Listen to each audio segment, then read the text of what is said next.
Hello and welcome to Maths with El Profe Lo. Okay, in this video we're going to be working with the Legendre symbol and some proofs involving the Legendre symbol. In particular, we're going to be using this theorem 4.6 that says if p is an odd prime number, then the Legendre symbol of -1 modulo p will equal 1 if p is congruent to 1 modulo 4, and it will equal -1 if p is congruent to 3 modulo 4. Pretty straightforward. So, determine if there exists an n in the set of positive integers such that n squared plus 1 is evenly divisible by 13. Okay? So, what are we going to do? Let's do the following. We're going to let n be in the set of positive integers. Okay, we're going to let n be in the set of positive integers. Okay, so we want to determine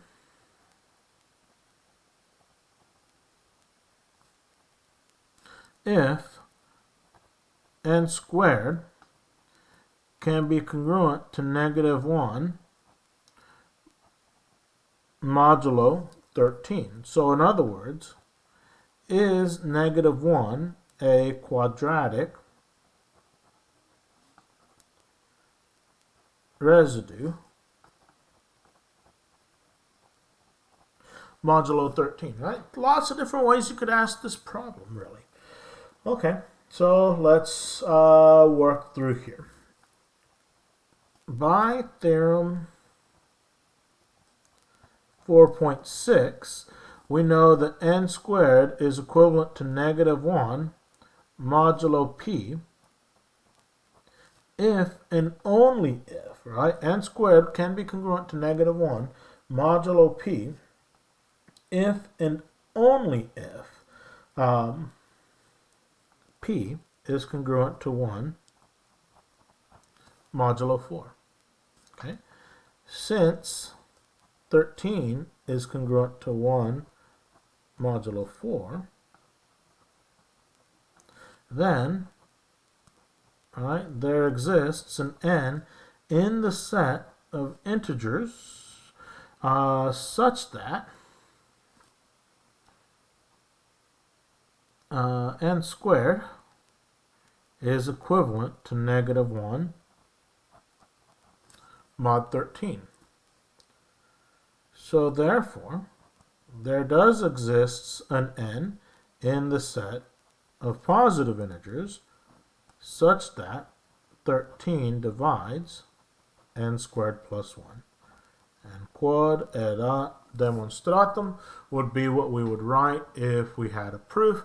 Technically, this is not a proof, but we can still follow similar steps through that. That yes, in fact, there does exist an n, and in fact, there probably exists a whole series, an infinite numbers of n's, where n squared plus 1 will be evenly divisible by 13. Could we search for it on our calculator rather simply? Yes, we sure could. Let's show you how to do that. Okay, so let's come to our y equals. So what we are going to say is that we're going to have some x squared plus 1 be divisible by 13. Right? And really what we're saying is, hey, I need x squared plus 1 to be divisible by 13. If 13 is going to divide x squared plus 1, I'm going to need an integer solution. Second table, right? I come over here and I see that, hey, look, if n squared is equal to 5, that'll work. And look again, if n squared is, or if n is equal to 8. It will work. And in fact, check this out. What is 5 plus 8? 5 plus 8 is 13. Right? And if we keep on scrolling down, notice that our next solution is at 18, and the solution after that is at 21. Well, what is 5 plus 13? And what is 18 plus 13? Right?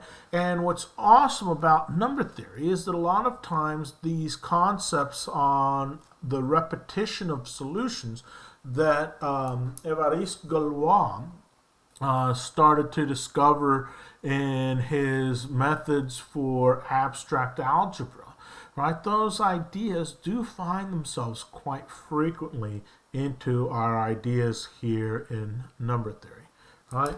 But if that's something of interest to you, you might look at Évariste Galois, a French mathematician, and their story about how they started to discover some mathematics. Okay, this has been Maths with El Profilo. I thank you for your time.